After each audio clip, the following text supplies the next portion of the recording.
오늘 요나와 관련된 네 번째 시간으로 은혜에 대해서 두 번째 기회, 하나님께서 주시는 은혜가 요나서에서 발견되는 두 번째 기회, 세컨 찬스로 우리에게 다가오는 것에 대해서 우리가 좀 같이 살펴보고, 오늘 그 마지막으로서 하나님 아버지의 마음에 대해서 우리가 좀 같이 살펴보고 은혜를 같이 누리고 싶습니다.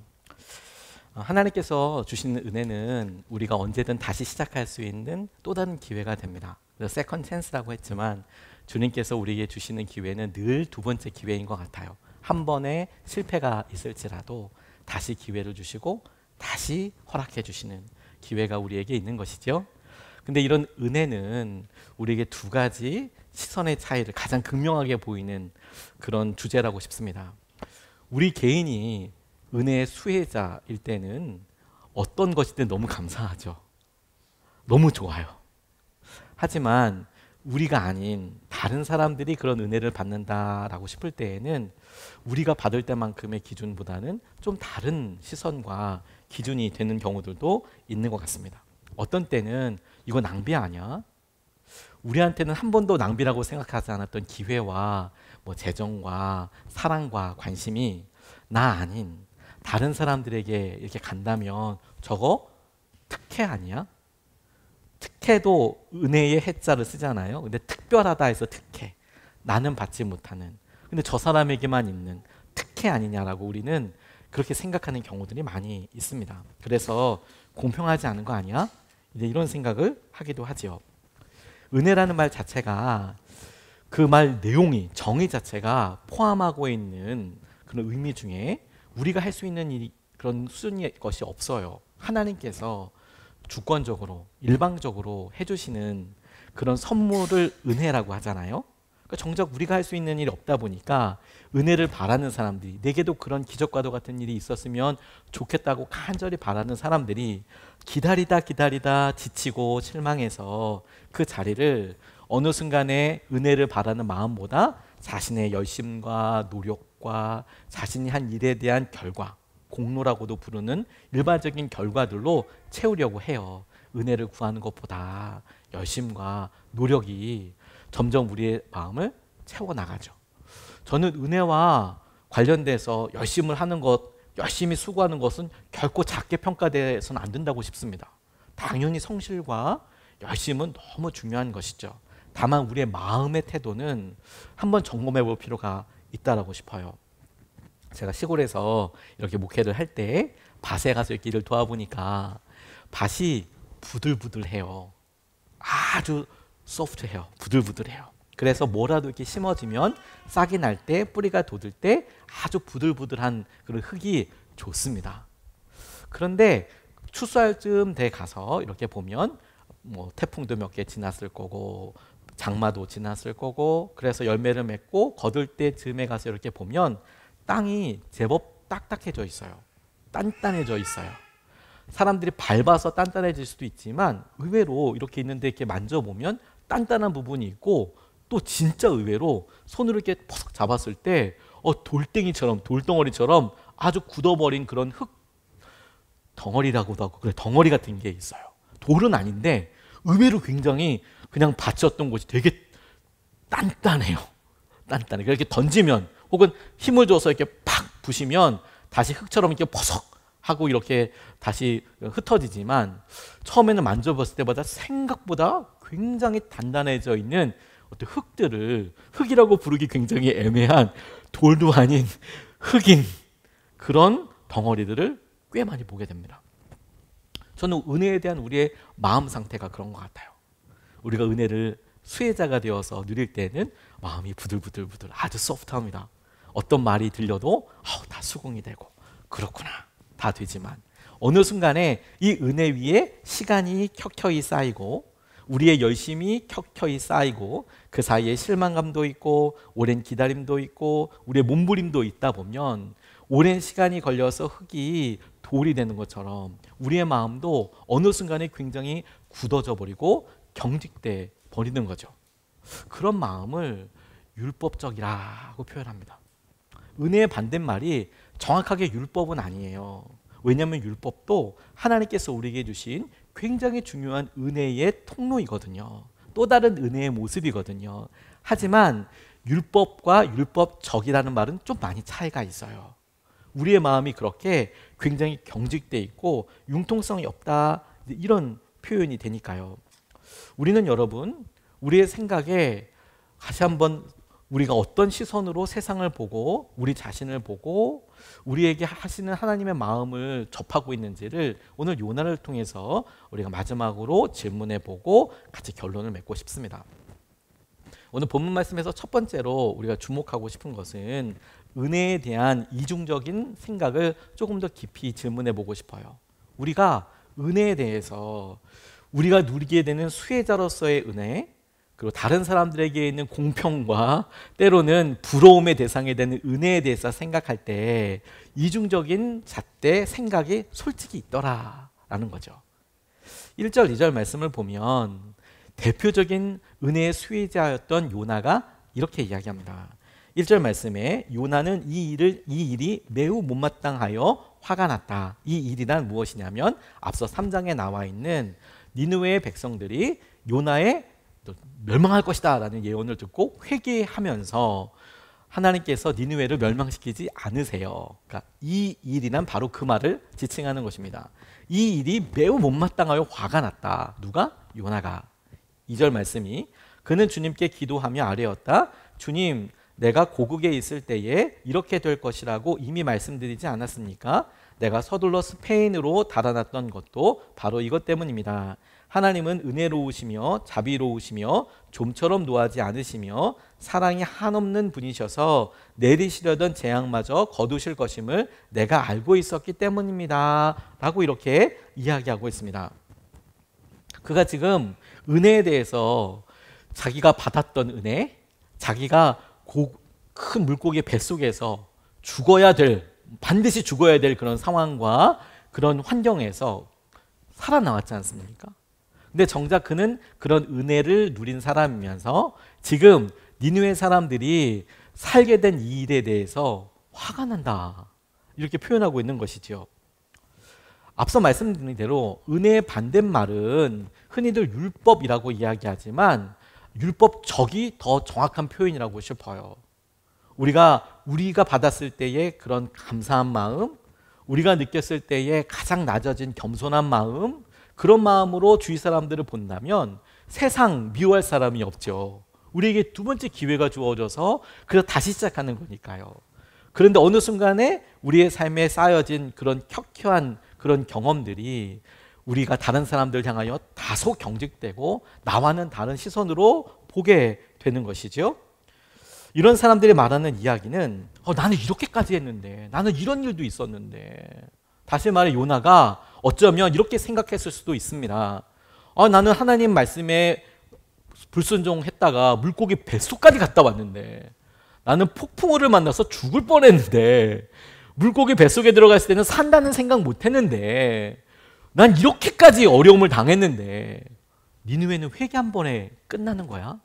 뭔가 엄청난 전쟁이 있든지 기근이 있든지 어려움이 있든지 따끔하게 그래 저렇게 잘못했으면 저 정도는 해야지 싶을 만한, 적어도 요나가 봤을 때, 자신과 비교해 봤을 때 그 정도는 돼야 되는 거 아니야? 난 이렇게까지 됐는데, 당했다는 표현이 조금 그렇긴 하지만 난 이랬는데, 이런 마음이 그의 마음속에 은근슬쩍 있었을 수도 있겠다 짐작해 볼 수 있습니다. 공평하지 않다. 은혜가 공평하지 않아. 하나님의 말씀이 공평하지 않아. 이런 사람들이 흔히들 갖는 마음의 상태가 있어요. 그게 뭐냐면 마음에 화가 그렇게 많아요. 마음에 분노가 많아요. 마음에 다른 사람들을 향하여서나 그것이 표현이 되든 표현되지 않든 마음속에 화가 참 많습니다. 9절 말씀을 보면 이렇게 나와 있어요. 하나님이 요나에게 말씀하셨다. 박 넝쿨이 죽었다고 내가 이렇게 화를 내는 것이 옳으냐? 요나가 대답하였다. 옳다 뿐이겠습니까? 저는 화가 나서 죽겠습니다. 열받아 죽겠다라는 이야기를 하고 있죠. 누구한테? 하나님께. 근데 여러분, 우리 4장 처음을 화가 났다라고 표현하는 말에서 우리가 시작하지 않았습니까? 근데 주님께 이야기할 때마다 요나가 한결같이 표현하고 있는 마음의 상태가 뭐냐면 내 화났다는 거예요. 하나님, 화가 납니다. 짜증이 납니다. 힘이 듭니다. 공평하지 않습니다. 왜 이렇습니까? 하다못해 이런 작은 일까지도 박넝쿨 때문에라도 화가 납니다. 이게 은혜에 대해서 우리의 마음이 어느 순간에 은혜의 부들부들한 마음이 아니라 율법적으로 변해가고 있는 우리의 마음의 상태를 보여주는 한 기준이 될 수 있다는 거죠. 뿐만 아니라 여러분, 이렇게 마음 상태가 이럴 때 화를 표현하지 않더라도 이런 이런 태도로 드러날 수 있습니다. 어떤 태도냐? 두고 보자. 어떻게 되나 보자. 네, 5절 말씀을 보면 요나는 그 성읍에서 빠져나와 그 성읍 동쪽으로 가서 머물렀다. 그는 거기에서 초막을 짓고 그 그늘 아래에 앉았다. 그 성읍이 어찌 되는가를 볼 셈이었다. 어찌 되나 보자. 이런 마음이었답니다. 그러니 여러분, 마음에 화가 있어도 기회나 어떤 상황 때문에 표현을 안 할 수 있죠. 그런데 여러분, 우리 상황도 가만히 보면 우리가 하나님께 삐졌어요. 하나님, 어떻게 이럴 수 있어요? 이런 마음이 우리 가운데 있을 수 있죠. 표현하지 않을 수 있어요. 그래서 의외로 많은 분들이 믿음 생활하면서 내 마음속에 화가 있다, 삐졌다, 이런 이야기를 하시는 분도 있지만 그런 분들보다 더 마음속에 이런 마음을 가지는 분들이 더 많으시더라고요. 두고 보자. 어떻게 되나 보자. 나는 이랬는데 저 사람은 어떻게 되나 보자. 아, 나보다 내가 봤을 땐 더 죄인 같고 저 사람은 잘못한 게 너무 명확한데 어떻게 하나 보자. 어떻게 되나 보자. 이런 마음이 은혜를 경험한 우리에게 의외로 있게 되는 것이죠. 그러니 여러분, 율법 적용되는 사람은 처음부터 그렇게 규칙적이고 원칙적인 사람이 아닙니다.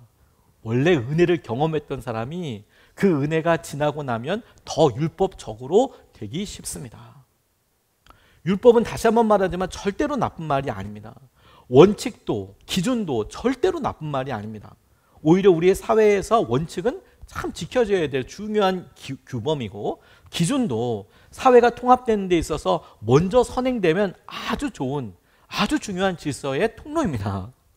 그런데 우리가 계속 생각해야 될 것이 무엇이냐면 율법적이 되는 것, 우리의 마음이 원칙적이 되는 것, 그것이 우리가 살펴봐야 될 마음이라는 거예요. 왜냐하면 여러분, 우리가 율법적이 되고 그리고 그렇게 원칙적이 되고 그렇다면 우리에게 소중한 가치와 소중한 기준을 우리가 못 보게 되는 경우들이 많이 있어요. 혹은 아주 작게 보는 일들이 우리에게 일어나는 것이죠. 다시 여러분, 오해하면 안 됩니다. 원칙과 기준과 율법은 아주 좋은 것입니다. 그런데 그것에 대해서 반응할 때 은혜가 없는 율법적이 되고 원칙적이 되는 것은 반드시 재고해 봐야 할 마음이라는 거예요. 그게 요나에서 발견되니까요.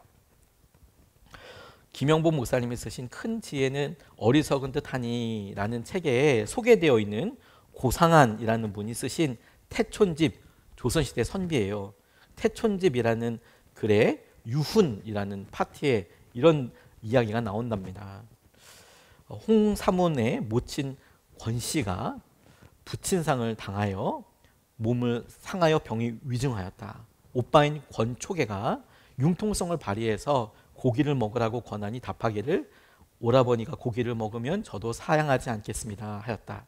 그러나 초계는 감히 고기를 먹지 못했고 누이 동생도 병석에서 일어나지 못하고 죽었다. 이런 내용이 있습니다. 이게 무슨 얘기냐면 배경을 설명해야 될 필요가 있습니다. 조선시대 때는 부모님이 돌아가시면 3년상을 했습니다. 그러니까 부모님을 이렇게 묻어두고 3년 동안 그 앞에 초막을 짓고 부모님의 그 무덤을 지켰어요. 왜냐하면 당시만 해도 야생 동물이 무덤을 훼손할 수도 있고 그래서 3년 동안 그 부모 잃은 죄인이라고 그 앞에서 상을 그렇게 지냈어요. 그럴 때 술도 먹지 않았고 고기도 먹지 않았답니다. 그러니까 자신에게 좀 유익한 거, 자신이 좋아하는 거, 기뻐하는 것은 하지 않았다는 거예요. 그러니까 조선시대 때 상을 지냈던 3년 동안에는 술도 먹지 않고 고기도 먹지 않고 그 상에서 온전히 그런 무덤을 지키면서 그렇게 보냈다는 거예요. 근데 그러다 보면 여러분, 조선시대 때는 지금처럼 영양이 섭취할 수 있는 그런 요소들이 많지 않지 않습니까? 그러니까 음식이 굉장히 제한되죠.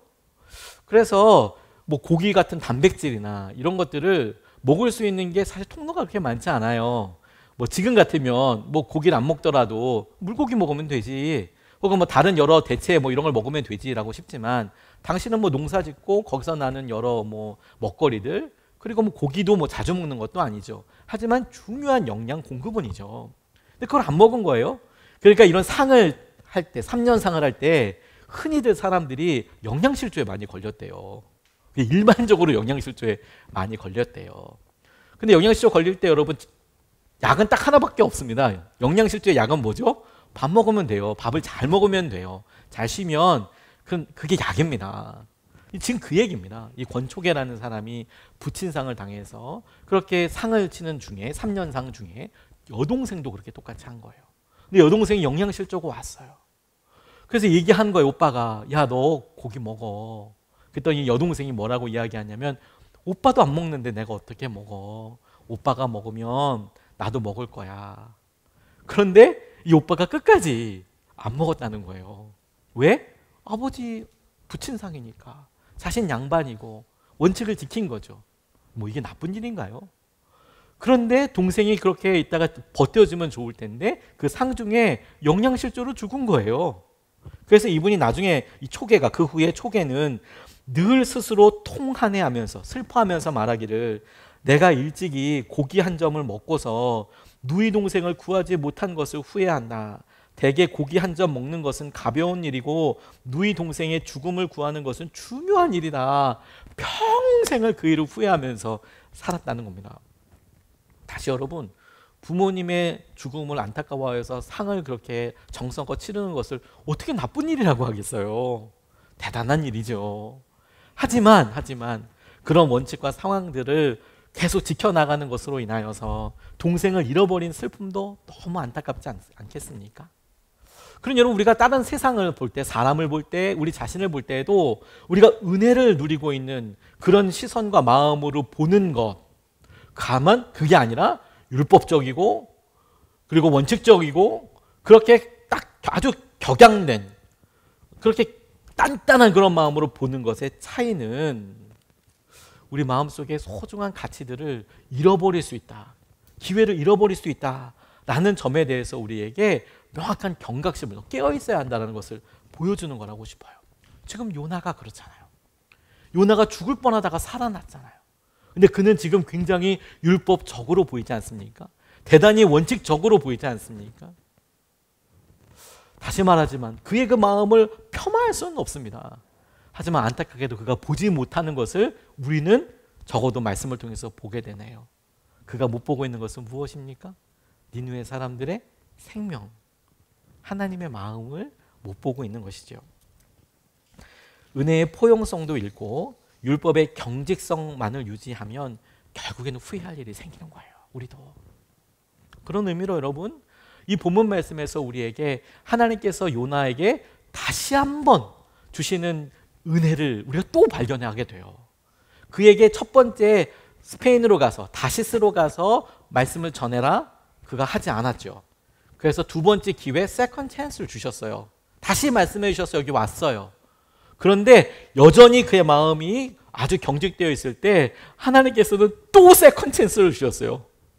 다시 기회를 주셨어요. 그 다시 주신 기회와 은혜가 무엇이냐면 박넝쿨을 통해서 드러나게 되는데, 박넝쿨을 주신 것이 은혜가 아니고 박넝쿨이 시들어서 사라져버린 은혜를 주셨어요. 다시, 박넝쿨을 주셔서 은혜가 된 게 아니고 박넝쿨이 사라져버려서 그래서 깨닫게 되는 은혜를 주셨어요. 오늘 6절에서 8절까지 말씀은 이렇게 증거합니다.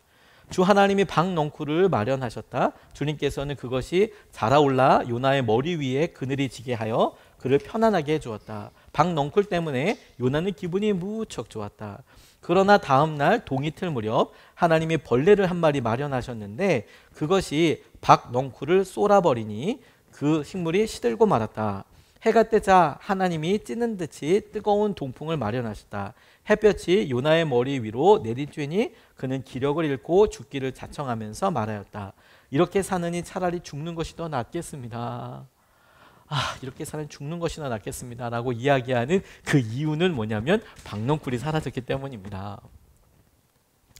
여러분, 가만히 생각해보고 이 장면을 떠올려 보면 그에게 박넝쿨이 얼마나 기가 막힌 타이밍에 왔는지 우리가 상상해 보는 것이 우리에게 이 본문을 이해하는 데 도움이 되겠다고 싶습니다. 이 니느웨는 아시리아의 수도였는데 아시리아는 강대국이었고 당시에 영향력이 대단했지만 그 아시리아의 수도가 니느웨였어요. 그래서 니느웨는 아시리아와 동일한 말이라고 생각해도 틀림이 없습니다. 그런데 이 위치가 대략 이라크 쪽이에요, 지금. 그러니까 이 중동 지역에 아주 덥고 아주 힘든 지역이죠. 거기에 그늘이 있다는 것은 진짜 엄청난 할렐루야입니다. 엄청 뜨겁거든요. 우리가 최근에 우리나라도 나중엔 우리 경기도 광주에도 바나나 나겠다, 파인애플 심어도 되겠다, 이 정도 엄청 뜨겁지 않습니까, 머리가? 근데 이건 비교할 수 없을 만큼의 아주 내리쬐는 태양이 있어요. 그늘이 얼마나 정말 목마르겠습니까? 얼마나 그늘이 고프겠어요. 얼마나 그 밑에 숨으면 좋겠어요. 그 박넝쿨이 딱 기가 막힌 타이밍에 자랐다는 거 아니에요. 지금 요나는 어떻게 하고 있는데요? 어떻게 되나 보자, 저 니느웨 성이 망하나 보자, 안 망하나 보자, 그거 보고 할 때 그 박넝쿨이 떡 있으니까 이게 너무 소중하죠. 너무 소중하죠. 그런데 여러분, 이런 소중한 박넝쿨이 싹 사라지고 나니까 그러니까 그의 마음속에 정말 짜증이 확 나는 거 아니겠습니까? 짜증이 나고 힘들고 어려운 것이죠. 정작 여러분, 우리는 모든 순간에 우리가 부러워하는 누구라고 하더라도 저분은 재정적으로 좀 그래도 우리보다 나으니까 좀 더 편할 거야, 혹은 건강하니까 조금 더 괜찮으실 거야, 혹은 사회적인 지위와 혹은 영향력이 있으니까 훨씬 더 나을 거야, 이렇게 생각했던 분들을 막상 만나보면 그분들 마음속에도 어떤 갈망에, 갈급함에, 목마름에 어떤 부분이 있어요. 우리가와는 좀 다른, 모두에게 목마름은 있죠. 목마름의 대상이 있어요. 이 은혜에 목마른 우리들은 자신에 대해서 되게 민감해집니다. 그래서 하나님은 박넝쿨을 이렇게 찾아오세요.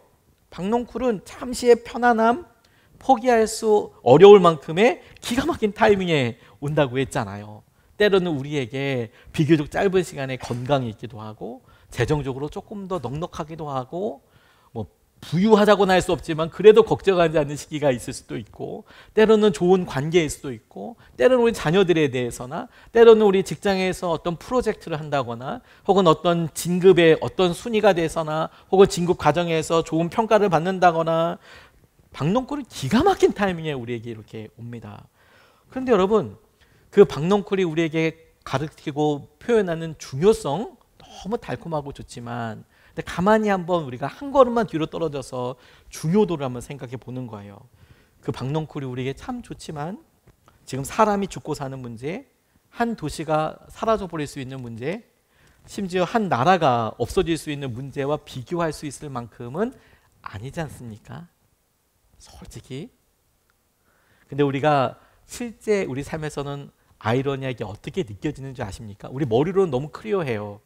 그래, 내가 경험하고 있는 이런 불편함, 혹은 내가 경험하고 있는, 내가 누리고 있는 이런 안락함, 혹은 어떤 사람들이 느끼는 행복감, 이런 것들이 중요하지만 머리로는 너무 깔끔하게, 그래, 나라, 생명 더 중요하지.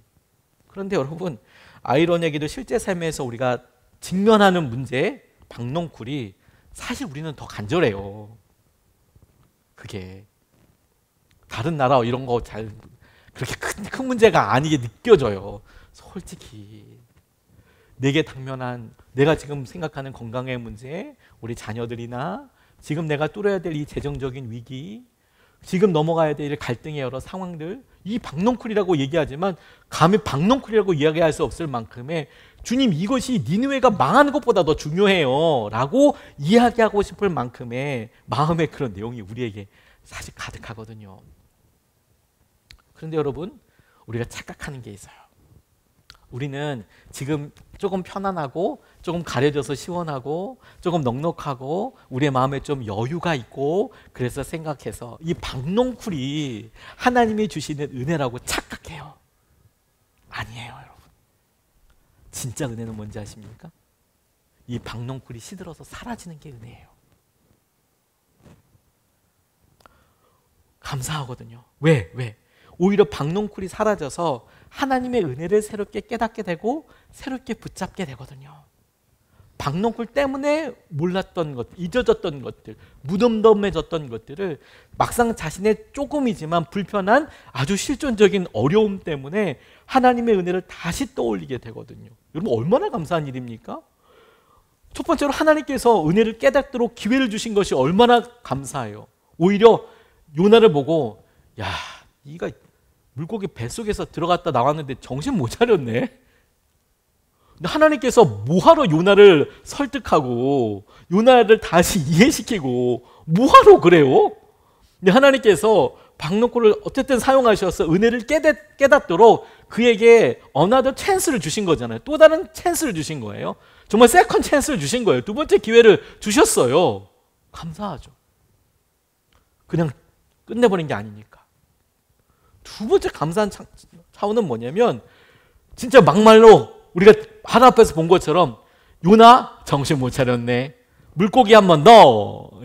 물고기 뱃속에 한 번 더. 이렇게 한번 해보면 어떨까요? 적어도 물고기 뱃속 같은 느낌이 한 번 더. 그래서 갑자기 그가 뭐 벼락을 맞았다든지 막 죽는다든지 아니면 갑자기 막 이름도 모를 사람들이 쫓아와서 막 쫓기는 아주 그냥 궁급한 그런 아주 곤궁한 삶을 막 한 몇 달 혹은 몇 년을 살아버린다든지 죽는 게 낫겠어요. 하나님 죽는 게 낫겠어요. 물고기 뱃속에 있는 것만큼의 아주 힘든 고난을 통해서 하나님께서 기회를 너 은혜 모르겠니? 너한테 어떤 기회가 주어졌는지 모르겠니? 이렇게 하실 수도 있는데 박농쿨로 알게 하셨어요. 사실 박농쿨 하나 그것 때문에 하나님께서 이따가 사라지게 하시니 그 얼마나 감사해요. 얼마나 감사해요. 한 번 은혜를 경험했던 사람에게 다시 한 번 은혜로 회복시켜 주시니 진짜 감사한 일이죠.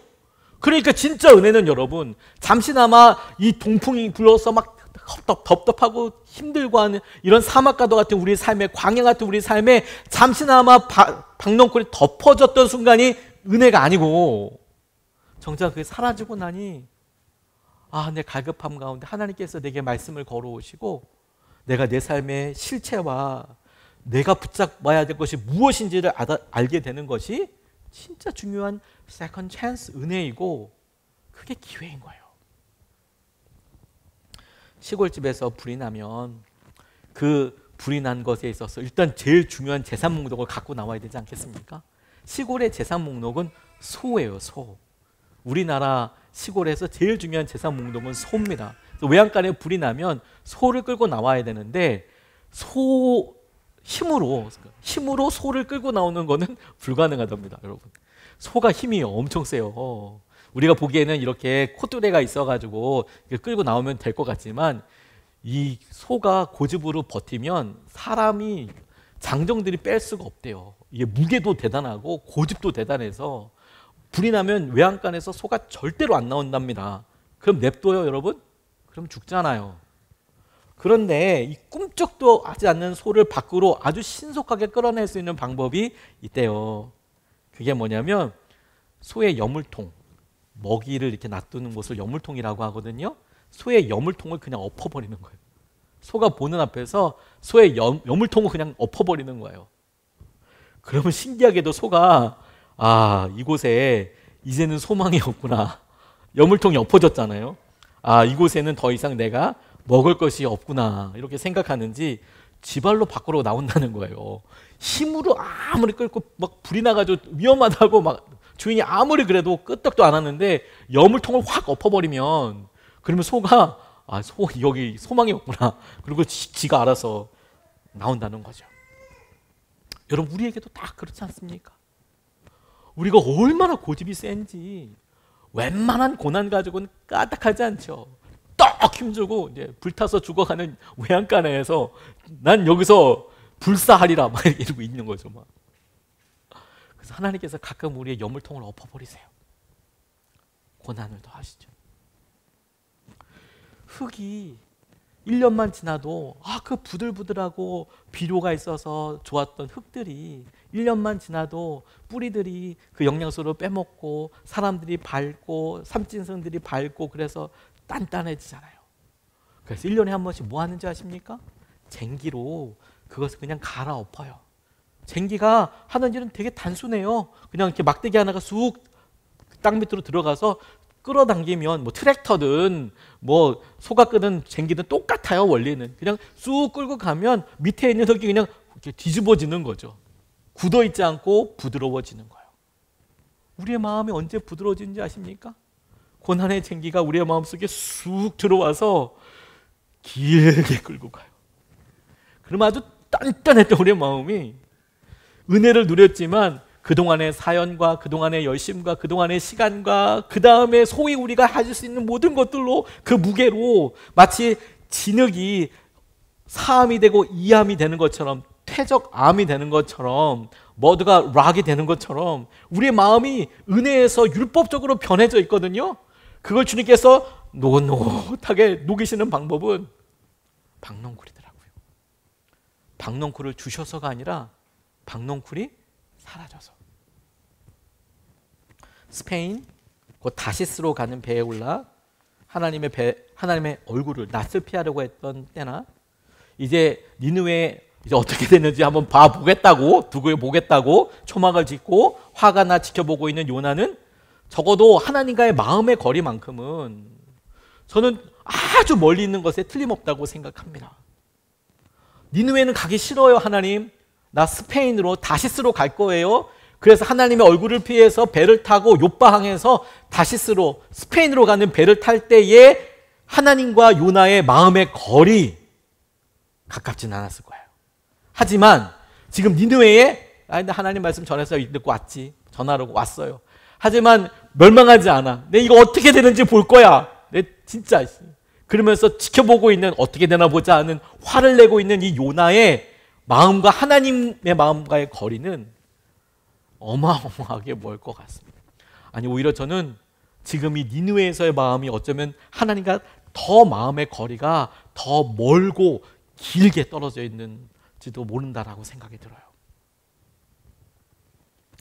그러던 그가 박넝쿨이 시들자 화가 나 죽을 지경이라고, 다른 사람 때문에 화가 나 죽을 지경이었던 그가 작아 보이는 박넝쿨이어도 자기 일이며 이제 내 진짜 화가 나 죽겠다 이렇게 생각하는 것에서 드디어 여러분, 이제 중심이 자기가 다른 사람을 대한 은혜를 판단하는 자리, 재판관처럼 이렇게 하는 사람이 아니라 연약하고 나 지금 고생스럽고 힘들다 라는 사람의 모습으로, 연약한 사람의 모습으로 돌아와요.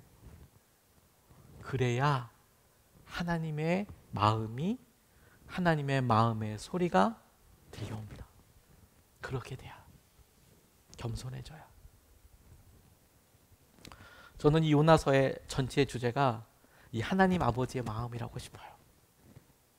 그 하나님의 아버지의 마음을 오늘 요나서의 가장 마지막 말미가 이렇게 설명하고 있습니다. 10절, 11절 말씀입니다. 주님께서 말씀하셨다. 내가 수고하지도 않았고 내가 키운 것도 아니며 그저 하룻밤 사이에 자라났다가 하룻밤 사이에 죽어버린 이 식물을 네가 그처럼 아까워하느네. 네가 그처럼 아까워하는데. 11절, 하물며 좌우를 가릴 줄 모르는 사람들이 12만 명도 더 되고 짐승들도 수없이 많은 이 큰 성읍 니느웨를 어찌 내가 아끼지 않겠느냐, 아끼지 않겠느냐, 이렇게 이야기하고 계세요. 하나님께서 요나, 네가 화를 내고 있는 이유가 뭔지 너도 알고 있니? 아주 딱 집중해서 주목하게끔 딱 적어 놓으셨어요. 요나는 하나님, 뭐 하나님의 의가 공평이 뭐 어쩌고저쩌고 얘기하지만 정작 하나님은 그가 이렇게 죽을 만큼 화를 내고 있는 이유를 이렇게 설명하십니다. 너 박넝쿨을 아까워하였기 때문이라고. 그래, 박넝쿨이 너에게 참 요긴 했지. 너한테 참 안락했구나. 편안했겠다. 그의 편안함에 대해서 뭐라고 평가하는 건 아닙니다. 하지만 그의 마음에 대해서 주목하도록 하시죠. 그 하루만큼의 편안함, 그 하루 잠시 잠깐만큼의 안락함, 행복감, 그것 때문에도 네가 그렇게 아까워하는구나. 그것은 너한테 그만큼 필요했고 그만큼 의미를 가지고 있구나. 그 의미 때문에 너에겐 참 소중하구나. 그 소중한 것이 이제 없어져서 너는 참 아까워하고 있구나. 우리에게도 이렇게 말씀하시는 것 같아요. 우리가 의지했던 그 돈이나 우리가 생각했던 그 중요한 관계, 위치, 때로는 건강을 보고 와 그렇구나, 그게 너에게 그렇게 행복했고 좋았구나, 근데 지금 그것이 없어서 너에게 그런 중요한 의미가 사라져서 너는 참 아까워하고 있구나, 안타까워하고 있구나, 불편하구나. 그런데 그것을 통해서 하나님이 주목하시는 것은 이런 것입니다. 박농콜이 자라기까지 너 아무런 일도 하지 않았지, 네가 심지도 않았고 키우지도 않았지, 그런데도 그런 마음이야. 너에게 잠시 어떤 관계에 혹은 잠시 시간에 너의 연관이 되어서 느껴지는 그런 정도도 네가 그렇게 아까워하지, 너한테 그렇게 소중하고 의미 있지. 그런데도 네 마음이 그렇다면 니느웨에 좌우를 가릴 줄 모르는 어린이, 장애인, 그가 누구이든 12만 명이나 넘는 사람들이 있고 짐승들이 수없이 많은 그 큰 성읍 니느웨에 대한 내 마음도 그렇게 아깝다, 소중하다, 중요하다. 저것이 없어지면 네가 박농쿨 없어지는 것보다 나는 그게 더 아프다, 아깝다 라고 그렇게 말씀하시는 거죠. 하나님의 은혜의 비례식 아니겠습니까? 이게 너한테 그렇다면 나에게도 이것은 이렇다. 그런데 여러분, 여기서 우리에게 이 요나서 전체의 큰 틀거리 결론과 함께 하나님께서 저와 여러분들에게 주시는 세컨 찬스가 명확하게 드러난다고 싶어요. 우리에게 주시는 은혜가 명확하게 드러난다고 싶습니다. 요나서가 하나님의 아버지의 마음, 은혜라고 설명을 드렸잖아요.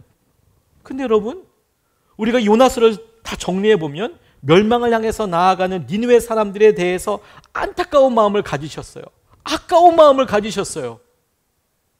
그래서 요나에게 말씀하셨죠. 그런데 사명을 버리고 떠나는 요나에 대해서도 하나님께서는 안타까운 마음을 가지셨어요. 아까운 마음을 가지셨어요. 뿐만 아니라 다시 돌아와 말씀을 전한 요나의 그 불완전한 그 선포를 듣고도 반응합니다. 니느웨 사람들이 회개합니다. 그 회개하는 니느웨 사람들을 보고 안타까운 마음을 가지셨어요. 아까운 마음을 가지셨어요. 그런데 받은 은혜 잃어버리고 화를 내고 두고 보자 이런 심정으로 기다리는 요나에 대해서도 하나님께서 안타까운 마음을 가지셨어요. 아까운 마음을 가지셨어요. 그래서 지금 요나에게 그가 뭐라고 하나님께서 이렇게 줄줄이 설득해가며 말씀해가며 다시 이야기해가며 마음을 나누고 계시는 거겠습니까? 이것 자체가 은혜 아닙니까? 야, 너만은 안 그럴 줄 알았다. 깊은 요나에 대한 마음만큼이나 하나님을 잘 아는 이스라엘 사람에게도 저는 이 은혜의 비례식이 그대로 적용된다고 싶어요. 그래서 하나님께서 니느웨 멸망시키지 않고 아시리아를 멸망시키지 않고 우리에게 성경에다 넣어두고 우리에게 주시는 메시지가 명확하다고 싶어요. 은혜의 비례식이 그냥 여기서 끝나는 게 아니라 우리에게도 그대로 이어지고 있다는 겁니다. 하나님이 요나의 말에 회개한 아시리아를 멸망시키지 않으셨습니다. 성경은 요나와 함께 아시리아 니느웨에 대해서 예언을 한 또 다른 예언자 나훔을 소개하고 있습니다. 설명하고 있습니다. 요나와 나훔의 시기적인 차이는 대략 한 150년 정도 됩니다. 대략 한 150년 정도. 그런데 둘 사이의 결정적인 차이는 뭐냐면 요나가 말씀을 전했을 때에는 아시리아 니느웨가 회개했어요. 그래서 멸망하지 않았어요. 근데 150년이 지난 다음에 나훔이 예언했을 때는 회개하지 않았어요. 그래서 싹 다 멸망하게 됩니다. 그냥 멸망했다, 멸망하지 않았다 이런 차이만 집중할 게 아니라, 그런데 요나가 활동하던 북이스라엘, 요나는 북이스라엘에서 활동하던 선지자였거든요, 예언자. 나훔은 남유다에서 활동했습니다. 그런데 이 요나에게 있어서 니느웨를 보여주시는, 아까 은혜의 비례식이라고 했잖아요. 와, 이 사람들을 용서하셨으면 이렇게도 나도 용서하시겠네, 이런 것처럼 하나님께서 그 이후에 이스라엘 사람들에게 분명히 전하고 싶으셨던 메시지는 바로 이것이라고 저는 믿습니다. 뭐냐? 니느웨도 용서했다. 회개한 니느웨도 용서했다. 북이스라엘 너희라고 용서하지 않을 것 같으냐? 북이스라엘을 그렇게 돌리기 위해서 수없이 많은 선지자를 보내고 하나님께서 말씀하셨습니다. 야, 하물며 니느웨도 용서했다. 남유다 너희를 내가 용서하지 않겠느냐? 회개한다면, 돌이킨다면 돌아오지 않겠느냐? 하나님께서 우리에게 정작 말씀하고 싶으신 것은 바로 그것입니다. 그리고 우리에게도 똑같이 말씀하시죠. 야, 요나도 용서했어. 니느웨도 용서했어. 그렇게 북이스라엘 남유다 난리쳐도 그래도 하나님께서 예수 그리스도를 주셨어. 그러면 우리에게도 똑같이 너희들에게도 내가 세컨 찬스를 주지 않겠냐. 회개하는 너희들을 내가 붙잡아 주지 않겠냐. 이게 하나님 아버지의 마음인 거죠. 니느웨도 용서했다. 요나도 용서했다. 너희는 아닌 것 같냐. 전 이게 하나님 아버지의 마음이라고 싶어요. 이번 주 화요일이 돌아가신 저희 아버지 음력 생신입니다. 저희 아버지 음력 생신을 그렇게 꼭 세셨어요. 살아계실 때는 그렇게 많이 잊어버리던, 기억도 못하고 정작 넘어가서 화들짝 놀라서 연락드리고 했던 생신인데, 이제는 스케줄러에 막 사방으로 스케줄러 다 뜨더라고요. 생신입니다. 근데 이제는 없죠, 저희 주위에. 그래서 제가 이 설교를 마무리하면서 그 생각이 났어요. 제가 성지순례 가서 겟세마네 동산에서 기도했던 이야기를 몇 번 나눴습니다. 겟세마네 동산에서 기도할 때 하나님, 제가 그때 당시에 경험했던, 아버지 돌아가시고 나서 얼마 되지 않아서 겟세마네 동산에, 이스라엘에 예루살렘에 가서 겟세마네 동산에서 이렇게 기도하고 싶어서 기도하는데, 가장 가까이에서 거리상으로 한 50m, 한 100m 정도 떨어져 있는 벽을 붙잡고 쇠창살을 붙잡고 기도하는데, 하나님 이런 아픔에서부터 좀 살려주십시오 이렇게 기도하고 있었거든요. 하나님 좀 저를 좀 위로해 주십시오. 치유해 주십시오. 솔직하게. 너무 힘들었거든요. 근데 오래 기도할 수 없었다고도 말씀드렸습니다. 왜냐하면 실제로 기도해 보니까 하나님 살려달라고 기도하고 있는데, 그 주님께서 겟세마네 동산에서 마지막 기도하셨다라는 곳이 정말 제가 기도하던 곳에서 직선거리 한 70m, 50m 정도 내려다 보이는 거기서 제가 이렇게 거기 기도하고 있었거든요. 근데 이제 문득 이렇게 기도하고 이렇게 보니까 저 앞에서 예수님은 2000년 전에 뭐라고 기도하셨냐면, 주님, 제 뜻대로 마시고 아버지의 뜻대로 하십시오라고 기도하셨단 말이에요. 그 말의 핵심은 본인을 죽여달라고 기도하고 있는 거잖아요. 지금 십자가 지실 것을 아시고 밤새도록 기도하시는데, 하나님 제 뜻대로 마시고 아버지의 뜻대로 해주십시오. 아버지 저를 죽여주십시오. 이 얘기죠. 하나님 아버지의 뜻대로 이루십시오. 근데 제가 이제 기도할 때 하나님 저 살려주세요. 저 좀 어떻게 좀 해주세요 라고 기도하는데, 이게 기도의 결이 맞지 않는 거예요. 예수님은 저 앞에서 당신이 십자가를 놓고 아파하시면서 아버지 뜻을 이뤄달라고 기도하고 있는데, 저는 여기서 하나님 저 좀 살려주세요. 하나님 난 너무 힘들어요. 이렇게 기도하고 있으니 이 기도의 결이 뭔가 좀 달라. 그래서 이건 좀 아닌 것 같다. 저도 눈치가 있거든요. 그래서 하나님 뜻대로 되길 원합니다. 그리고 제가 기도하려고 가져갔던 우리 성도님들 이름을 이제 다 그곳에서 겟세마네 동산에서 불러가면서 기도했어요. 하나님 누구 어느 집사는 원사님 어느 장로님 이렇게 하면서 다 이렇게 기도 제목을 붙잡고 그리고 기도했거든요. 근데 꽤 시간이 지났어요. 그때로부터 시간이 아주 많이 지났죠. 꽤 많이 지났습니다. 그리고 이 설교를 마무리하면서 은혜, 그래 그게 나한테는 어떻게 적용이 되고 나는 그 은혜를 어떻게 느끼지? 하나님께서 내게 어떤 세컨 찬스를 주셨지? 하나님께서 나의 가운데 내 삶에 어떻게 의미를 주셨지? 제가 마무리를 하면서 퍼뜩 겟세마네 동산이 기도하던 게 생각나더라고요. 겟세마네 동산에서 그때는 그렇구나, 기도의 결이 좀 달라. 주님은 십자가를 지시겠다고 죽여달라고 기도하는데 난 좀 살려달라고 기도하고 있는 게 기도의 결이 다르다. 내가 아버지의 뜻대로, 그래 예수님께서 기도하셨던 것처럼 내가 아버지의 뜻대로 내게 이루어지길 원합니다. 그렇게 기도해야 되는 거구나 라고 깨닫고 왔지만, 실제로 제 삶에 그걸 깨달았다고 해서 마음이 막 확 시원하게 막 이렇게 변화되거나 이러진 않고 힘들었어요. 근데 시간이 많이 지나고 나니 퍼뜩 이 본문 말씀과 함께 다시 떠올라지고 깨달아지게 되는 말씀이더라고요. 뭐냐면, 목회적으로 자랑할 것들이 많았던 때에는, 박넝쿨 밑에 있을 때에는 기쁨도 극복도 나눌 거리들도 참 많았거든요. 물론 그것들이 지금도 저에게는 큰 위로가 되고 은혜이죠. 그렇죠?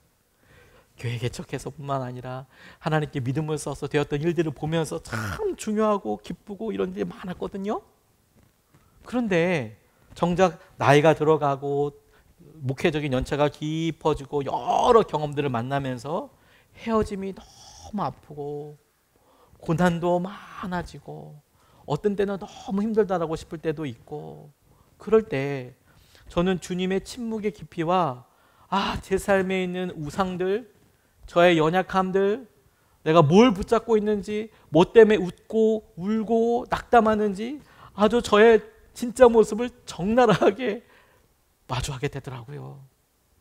그리고 여러분, 그랬던 저를 보면서 깨닫게 된 것이, 요즘 생각해 보니까 살려달라고 기도하기보다 저도 하나님 아버지의 뜻을 이루어 달라고 기도하는 게 훨씬 더 많아졌더라고요. 하나님 아버지의 뜻을 이루어 주십시오. 주님의 뜻을 이루어 주십시오. 이런 상황에서.